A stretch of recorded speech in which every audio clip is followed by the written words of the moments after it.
અને હવે વાત કરીશું વકફ પર મચેલા ઘમાસાણ વિશે।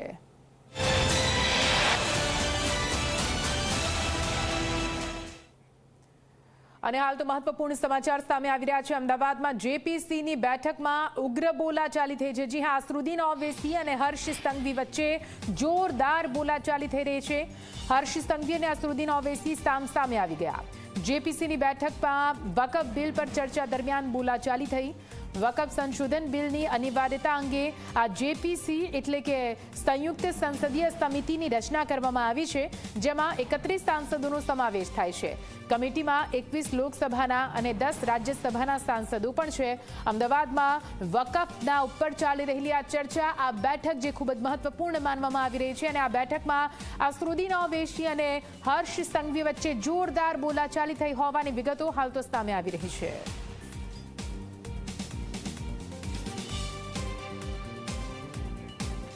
વધુ માહિતી સાથે સંવાદદાતા ગૌરવ જોડાઈ ગયા છે। સીધા ગૌરવ પાસે જઈશું। ગૌરવ, જેપીસી આજે ગુજરાતમાં છે એટલે વકફ પર ચર્ચા સંભવિત છે, ચર્ચા થઈ રહી છે અને ચર્ચામાંથી ઉગ્ર બોલાચાલીના અંશો જે સામે આવી રહ્યા છે।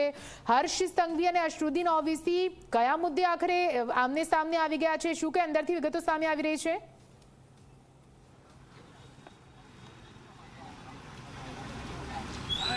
નિધિ, વાત કરીએ તો અમદાવાદમાં જોઈન્ટ પાર્લામેન્ટરી કમિટીની બેઠક મળી હતી, જેમાં ગુજરાત સરકાર વતી ગૃહ રાજ્યમંત્રી હર્ષ સંઘવીએ રજૂઆત કરી હતી અને તેઓ અહીંયા સીધા જ આવી રહ્યા છે। મહત્વનું છે કે હર્ષ સંઘવી અને અસદુદ્દીન ઓવૈસી વચ્ચે ઉગ્ર બોલાચાલી થઈ હતી। સૌથી મહત્વની ઘટના એ છે કે અસદુદ્દીન ઓવૈસી અને હર્ષ સંઘવી વચ્ચે વકફ બોર્ડ મુદ્દે જે ચર્ચા વિચારણા થઈ હતી, તેમાં ઉગ્ર બોલાચાલી થઈ છે। તમે આ સીધા દ્રશ્યો જોઈ શકો છો કે હર્ષ સંઘવી અહીંયા આવી રહ્યા છે ને જે ચર્ચા થઈ તે અંગે તેઓ મીડિયાને પોતાની વાતનું સંબોધન કરશે। સીધા દ્રશ્યો તમે જોઈ શકો છો કે હર્ષ સંઘવી જે બેઠક પતાવી નહીં આવી રહ્યા છે તે પોતાની વાત રજૂ કરે, પરંતુ જે હાલ પ્રાથમિક માહિતી મળે છે તે પ્રમાણે હર્ષ સંઘવીએ ગુજરાત સરકાર વતી પ્રેઝન્ટેશન રજૂ કર્યું હતું। વકફ બોર્ડની જે સ્થિતિ છે તે અને કયા પ્રકારની કાર્યવાહી ચાલે છે તે અંગે પ્રેઝન્ટેશન કર્યું હતું અને તે મુદ્દે જ તે વચ્ચે ઉગ્ર બોલાચાલી વાત કરજો કરશે।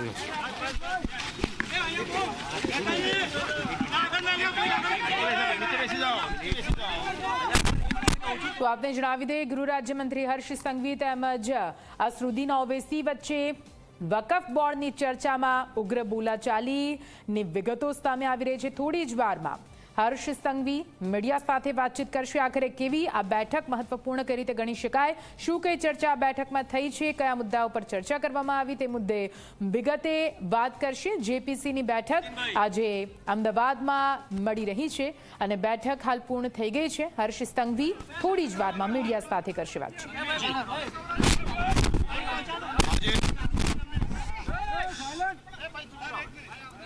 આ કામ અમારા પર રાખો ને, તમે હું કરો આટલું જોર જોરથી બોલો છો? તમે લાવો ને યાર, નીચે મે બેહી જાઓ। એક મિનિટ સાયલેન્સ થઈ જાઓ યાર। આજે ગુજરાત સરકારના પ્રતિનિધિ મંડળ દ્વારા સંસદ દ્વારા રચાયેલી વકફ એમેન્ડમેન્ટ 2024ની જોઈન્ટ પાર્લામેન્ટરી કમિટીને રાજ્ય સરકારનું પ્રતિનિધિ મંડળ દ્વારા આ કમિટીને સંપૂર્ણ સૂચનો આપવામાં આવ્યા છે। જેપીસીના નિયમ પ્રમાણે સૂચનોના વિગતો આપણે શેર નથી કરી શકતા, પરંતુ પ્રત્યેક નાગરિકોના હિતમાં એમેન્ડમેન્ટના રાજ્ય સરકારના તમામ સૂચનો આજે આ જેપીસી કમિટીને રાજ્ય સરકાર દ્વારા આપવામાં આવ્યા છે।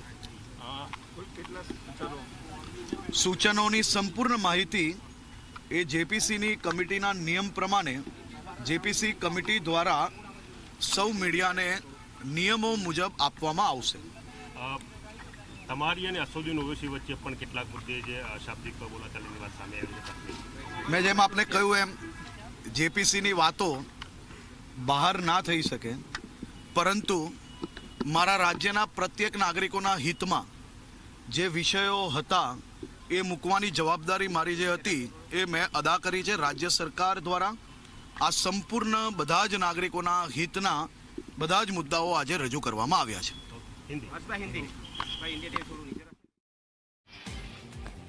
તો આપને જણાવી દઈએ, આજે અમદાવાદમાં જેપીસી વકફ બોર્ડને લઈને બેઠક થઈ. આ બેઠકમાં હર્ષ સંઘવી સહિત જે પણ સાંસદો જે જેપીસી અંતર્ગત આ કમિટી અંતર્ગત પૂરા દેશમાં ફરી રહ્યા છે. આ બેઠકમાં જે મોટી વિગતો સામે આવી રહી છે તે પ્રમાણે હર્ષ સંઘવી અને અસરુદ્દીન ઓવૈસી વચ્ચે ઉગ્ર બોલાચાલી થઈ છે.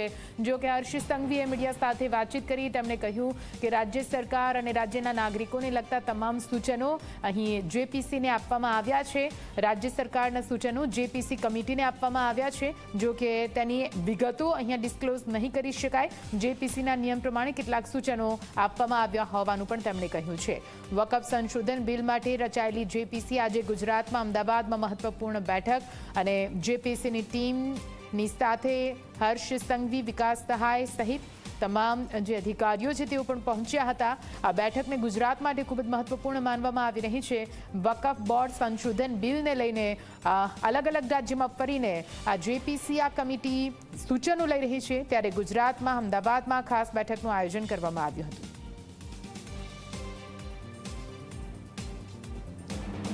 તો જેપીસીના નિયમ પ્રમાણે સૂચનો આપવા જરૂરી હતા અને તે સૂચનો ગુજરાત રાજ્યને નાગરિકોને ધ્યાનમાં રાખીને અપાયા હોવાનું ગૃહ રાજ્યમંત્રી હર્ષ સંઘવીનું કહેવું છે. તેમણે મીડિયા સાથેની વાતચીતમાં કહ્યું, જ્યારે તેમને પ્રશ્ન પૂછવામાં આવ્યો કે શું અસરુદ્દીન ઓવૈસી સાથે કોઈ ઉગ્ર બોલાચાલી થઈ હતી, તો તે મુદ્દે પણ તેમણે બોલવાનું ટાળ્યું હતું.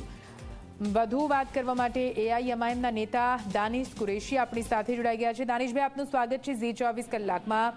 જેપીસી વકફ બોર્ડ સંશોધન બિલને લઈને આજે અમદાવાદમાં પહોંચી. ગુજરાતમાં જે બેઠક હતી તે બેઠકમાં સહભાગી થઈ. ઘણા સૂચનો ગુજરાત રાજ્ય સરકાર તરફથી કરવામાં આવ્યા છે. કઈ રીતે જોઈ રહ્યા છો આ બેઠકને તમે, અને શું લાગે છે આ બેઠક કેવી રહેશે? જોઈન્ટ પાર્લામેન્ટરી કમિટીની જે આજે હિયરિંગ છે, જુદા જુદા પક્ષકારોને સાંભળવામાં આવશે અને જે આખો મુદ્દો છે એ પછી આખી કમિટી જે છે એ સરકારને સુપરત કરશે. એને જ લઈને આજે ઓલ ઇન્ડિયા મજલિસ ઇત્તેહાદુલ મુસ્લિમના જે પ્રમુખ છે બેરિસ્ટર સદુદ્દીન ઓવૈસી સાહેબ, મેમ્બર ઓફ પાર્લામેન્ટ, એ અને બીજા જે તમામ લોકો છે એ આજે અહીં આવ્યા છે અમદાવાદમાં તાજ હોટલમાં, અને બેઠક ચાલુ છે. અને આશા છે કે લોકોએ જે રાખી છે અપેક્ષા જોઈન્ટ પાર્લામેન્ટરી કમિટીના મેમ્બર્સો પાસેથી, તો ક્યાંક ને ક્યાંક એ પડબો થશે એવું મારું માનવું. એટલે દાનિશભાઈ, ચર્ચાનો મુદ્દો છે અને ચર્ચા થઈ રહી છે અને સૂચનો પણ લેવામાં આવી રહ્યા છે, પણ અંદર બેઠકની અંદરથી એ વિગતો સામે આવી છે કે અસરુદ્દીન ઓવૈસી અને હર્ષ સંઘવી વચ્ચે બંને સામસામે આવી ગયા હતા અને ઉગ્ર બોલાચાલી થઈ હતી. એવું તે શું થયું, કઈ આઈડિયા ખરો દાનિશભાઈ? ના, એવી તો કોઈ જાણકારી છે નહીં. તો હશે તો બધું આવશે જ, ગૃહમંત્રી સાહેબ બી આવશે, નસર સાહેબ પણ બધું જણાવશે જે બી હશે. તો એવી કોઈ જાણકારી હજી સુધી આવી નથી. મને લાગે છે આ વાત અત્યાર સુધી ક્યાંક આવી હોય એવું મારા જાણવામાં નથી. બિલકુલ દાનિશભાઈ, અમારી સાથે વાત કરવા માટે આભાર. તો અમદાવાદમાં જેપીસીની બેઠકમાં ઉગ્ર બોલાચાલી થઈ હોવાની વિગતો છે, જેમાં અસરુદ્દીન ઓવૈસી તેમજ હર્ષ સંઘવી સામે આવી ગયા હતા. બંને વચ્ચે જોરદાર ચર્ચા થઈ છે. હર્ષ સંઘવી અને અસરુદ્દીન ઓવૈસી વચ્ચે ઉગ્ર બોલાચાલી. આખરે આ સમગ્ર વિવાદ શું છે તેની પણ વાત કરી લઈએ. વકફ કાયદો અને વિવાદ 1954માં નહેરુ સરકારમાં વકફ અધિનિયમ બનાવવામાં આવ્યો હતો, જેને પસાર થયા બાદ અધિનિયમનું કેન્દ્રીયકરણ કરવામાં આવ્યું હતું. વકફ કાયદો જે હંમેશાથી વિવાદમાં રહ્યો છે, અનેક વખત વકફ અધિનિયમમાં સંશોધન પણ થયા છે, અલગ અલગ સંશોધન પણ કરવામાં આવ્યા છે. સરકારે વકફ બોર્ડને વિશેષ શક્તિઓ આપેલી છે. જો કે આ વિશેષ શક્તિઓનો દુરુપયોગ થતો હોવાનું પણ ઘણી જગ્યાએ આરોપો લગાવવામાં આવ્યા. વકફની સંપત્તિઓને વિશેષ દરજ્જો પણ આપવામાં આવે છે. વકફ બોર્ડ કોઈ પણ સંપત્તિ પર દાવો કરી શકે છે અને